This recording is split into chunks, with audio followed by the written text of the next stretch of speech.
onde está o objeto. O que interessa essa frase? Pedro foi para a casa de Maria, né? Mas cálice de Alexandre de Trajano, a fama das vitórias que tiveram, essa frase está muito mais legal, né? E ao mesmo tempo nós estamos aprendendo uma frase útil que de tanto manuseá-la, né, um verso útil, nós acabamos interiorizando muito melhor do que... E aí nós ficamos com frases, né? Nós ficamos com exemplos que são dados, que são puramente ilustrativos, isso nas línguas modernas, nas línguas antigas também, né? Então assim, Regina in silvam ambulat. Para quê? Né? Por que que ela... O que é isso? Né? In silva ambulat. O que é isso? Ela está caminhando na mata, e daí? Para que eu tenho que aprender uma frase dessas em latim? Meu Deus, né? Nós temos que aprender... Por que que nós não vamos já para algo que seja útil, né? E ao mesmo tempo que nós já vamos também a aspectos da própria crítica literária, do próprio contexto da época, do próprio uso da língua portuguesa, da própria etimologia, da própria influência que o latim teve na linguagem de Camões e por aí fora, né? Então, ali é um curso de gramática, mas ele é com Camões, por Camões e em Camões. Latim e grego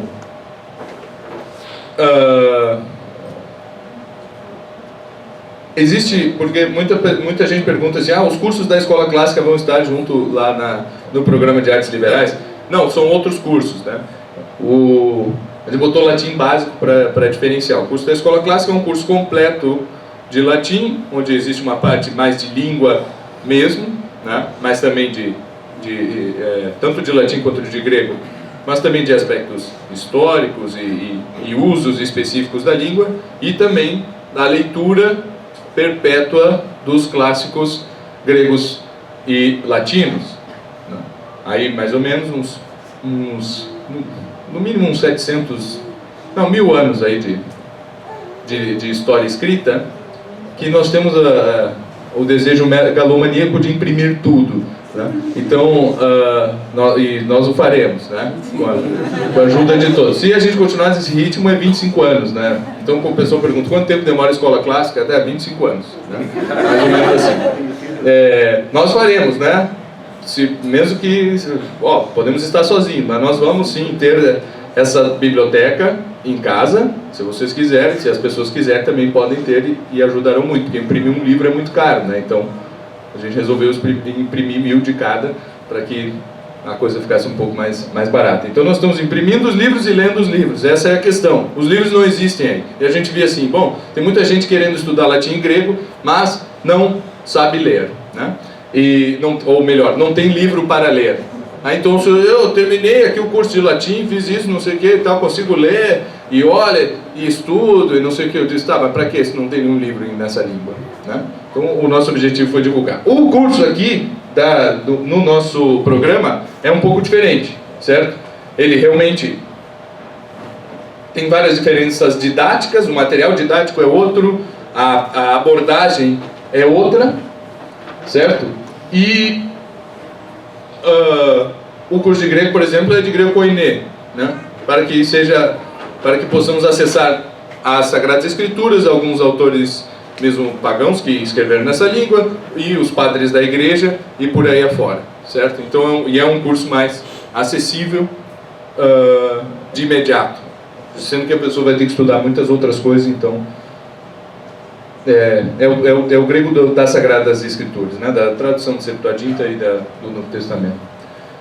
Mitologia greco-latina, ou greco-latina, não preciso dizer latina. E Antigo Testamento também tem muita semelhança em si. O que a gente vê assim, que existe uma cultura inteira necessária para ler até mesmo Machado de Assis. E para trás também. Então é isso que o Rodrigo falava ontem, que o Northrop Frye começou o curso de Sagradas Escrituras porque as pessoas os alunos deles estavam com dificuldades na leitura da literatura inglesa, porque não conheciam todos os arquétipos, para usar o próprio termo do Northrop Frye, que estavam contidos na literatura. Então, se a pessoa não conhece a parábola do jovem, a A parábola do filho pródigo, por exemplo, ela não entende metade da literatura ocidental, né? Se ela não compreende os ciclos bíblicos todos, ela não compreende. E também com relação à mitologia antiga, é a mesma coisa, né? Então, sei lá, outro dia eu encontrei, falava... enfim, pega o Machado de Assis e aí tem lá o próprio Esaú e Jacó, né? Eu sei que isso aí cai no vestibular, Esaú e Jacó, Machado de Assis, todo mundo tem que ler. E nunca viu falar de um professor que obrigou o pessoal a ler um meio capítulo do Gênesis, né? Com a história de Esaú e Jacó, né? Sendo que o livro é uma repetição da mesma história, certo? Com outros personagens, com outra muito mais extensa e tal, com vários outros dilemas. Os personagens têm outras características psicológicas e por aí afora, certo? Mas ali é que está. O cara botou no próprio título, aí é fácil de reconhecer. Era o mínimo que a gente tinha que fazer, era ir lá e ler o Gênesis, né? Na parte do Esaú e Jacó. Mas nem isso é feito, né? Então, o curso tanto o de mitologia, ele visa contar todas essas histórias, dar a perspectiva, as mais variadas perspectivas de leitura que existem para essas histórias. Afinal, nós não vamos conseguir ler exatamente como lia um grego de 200 anos de Cristo, de 500 anos antes de Cristo. Nós não vamos conseguir assistir uma peça de teatro como um grego assistia, porque a função social é muito diferente, mas nós temos que conhecer, sim, esses textos o máximo que nós pudermos. Então, como sou eu que vou dar essas aulas, o que a gente está trabalhando é baseado nas diferentes interpretações que surgiram ao longo dos últimos 5 séculos, certo? Conhecermos essas interpretações, esses mitólogos todos, mas tentarmos, antes disso, ler todos esses mitos, internalizá-los em sua forma mais arquetípica, internalizá-los de forma que nós possamos compreender não só referências, quando alguém diz que algo é venéreo com relação a deusa Vênus, então venéreo eu sei, né? O que é, né? Porque existem confusões nesse campo também, né? Confundir Hermes, do deus Hermes, com Hermes Trismegisto, e aí dizer que uma coisa é hermética por causa do deus Hermes e por aí fora, e aí já dá uma confusão. Então nós temos que conhecer esses personagens, conhecer as suas histórias, as diferentes versões de suas histórias, para que a literatura em si, e não só isso, não é? Nós aprendemos mitologia para aprender a ler, não, porque tanto as Sagradas Escrituras quanto a literatura pagã também são a base das nossas próprias instituições.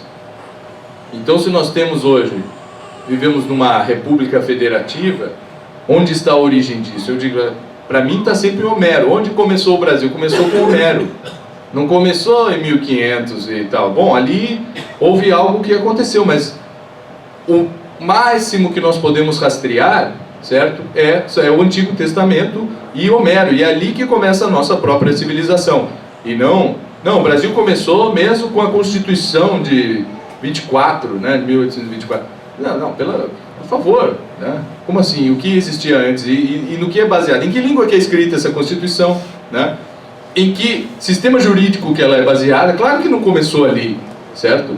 O nome pode ser dado ali, o batismo é ali, mas também um bebê, ele não nasce no dia do seu batismo na sua integralidade. Ele herda muita coisa dos seus pais, da sua cultura, da sua vida intrauterina, como dizia o Rodrigo ali antes, né? Então o Brasil, ele também tem uma vida intrauterina de milênios. E para nós conhecermos essa vida intrauterina, o que nós podemos fazer agora é conhecer as Sagradas Escrituras e a mitologia, e a nossa própria língua e as outras línguas que mais a influenciaram. Bom, e assim vai indo, né? Então no primeiro módulo nós temos todas essas aulas, ali vê o número de horas aula, a quantidade de atividade também, não é?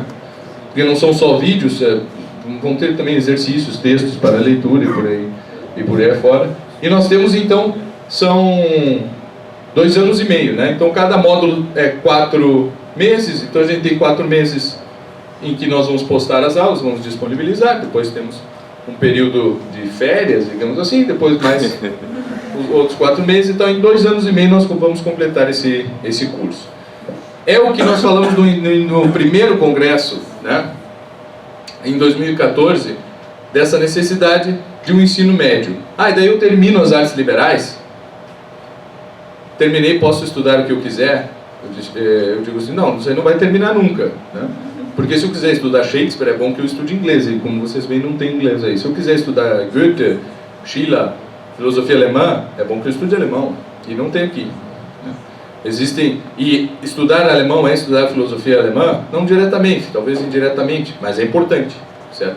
E é algo prévio, é algo que se encaixaria dentro de um programa de ensino médio, no bom sentido da palavra.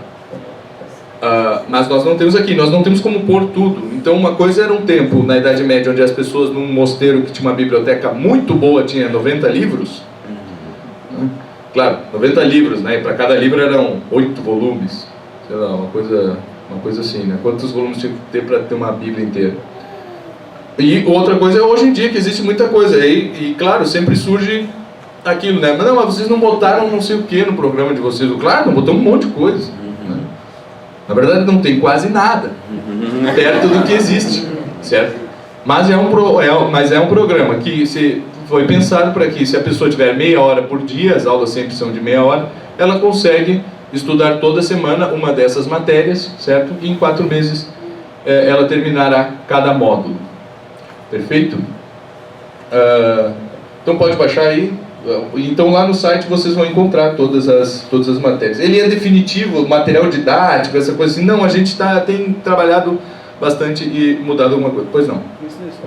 Essas aulas de meia hora pressupõe que é de segunda a sexta, uma vez por semana? Então, a pessoa faz quando ela quiser, né? Se ela quiser fazer todas no sábado, pode fazer. Se quiser fazer... A gente vai liberar uma vez por semana cada aula, né? Então tem cada semana vai ter uma aula de gramática, uma aula de latim, uma aula de grego, uma aula de mitologia, uma aula de Antigo Testamento. Isso no primeiro módulo, né? E por aí afora. Então, mas agora se eu tenho uma semana, eu posso fazer, eu trabalho na plataforma de petróleo da Petrobras, eu só posso estudar quando eu estou em terra, né? Bom, pode fazer, não tem, elas estão ali sempre, elas não são ao vivo, né? Elas são gravadas, editadas e disponibilizadas na plataforma, certo? Bom, mais ou menos é isso, né? Sintam-se todos convidados a aderirem a esse programa, porque a experiência dos alunos é o que faz o programa melhorar, né? Então, quando a gente vê o desempenho dos alunos, a gente cresce muito. E realmente, a gente quer que todos estudem, né? Foi por isso que na palestra de ontem eu disse assim, o pessoal compra aí todos os cursos e tal, né? Muito bem, é bom para aquela pessoa que vende cursos, né?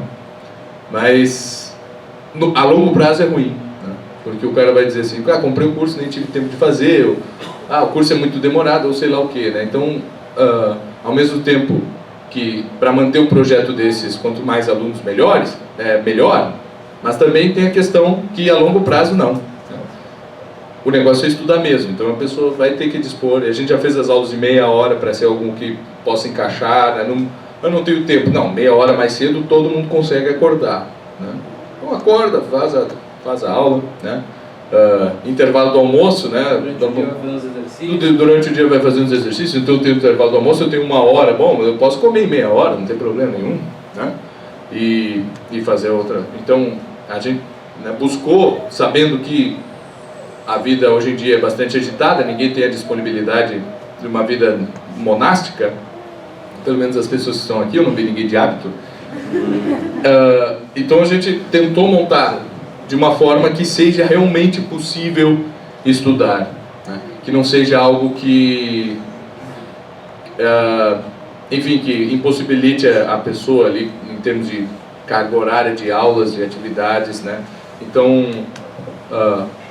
esse é o programa, né, mais formal que nós montamos agora. Mês que vem já começaremos a disponibilizar as aulas para aqueles que já adquiriram no congresso, né? Inclusive um agradecimento especial. A gente tentou deixar o programa o mais universal possível para todo mundo, né? Para quem tivesse as mais variadas profissões e por aí afora. Bom, nós não pensamos em um curso para crianças. Esse curso, assim, para adolescentes, Pode ser, depende, né? A mesma coisa da escola clássica, o pessoal às vezes pergunta, o meu filho tem tantos anos, ele pode assistir às aulas? Depende do teu filho, né? Eu não conheço.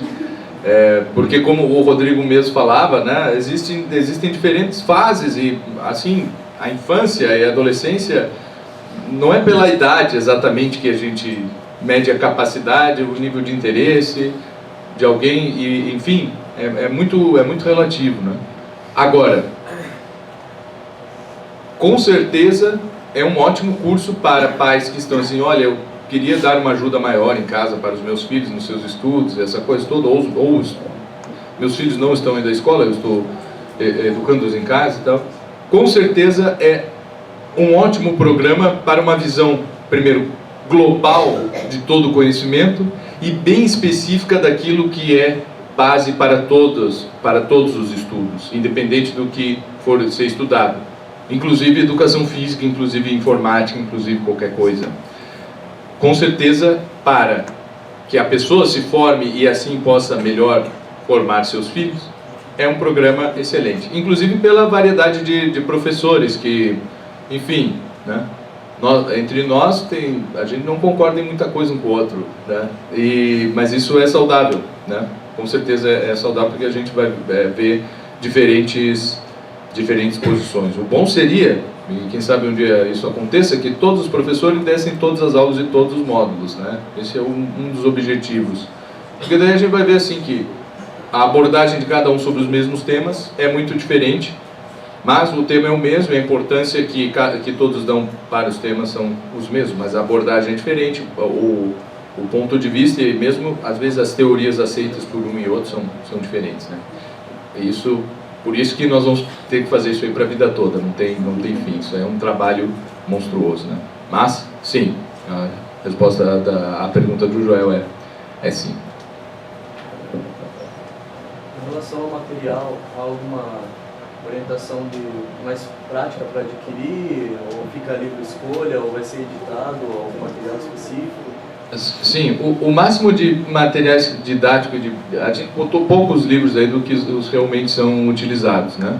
Porque a gente também conta muito com as questões que vão surgindo dos alunos e tal, para ir formando a bibliografia um pouco mais. O que nós vamos ter é a apostila, né? Isso está incluído no pacote, e vamos tentar disponibilizar na nossa própria loja online ali de livros que nós não conseguiremos editar por nós mesmos, então tentar fazer compras em conjunto para que os alunos possam adquirir isso aí com desconto, com maior facilidade, né? Isso é uma das vantagens de se institucionalizar um grupo de estudo, porque em vez de comprar um livro, dá para comprar 50, e aí a coisa fica mais viável para todo mundo.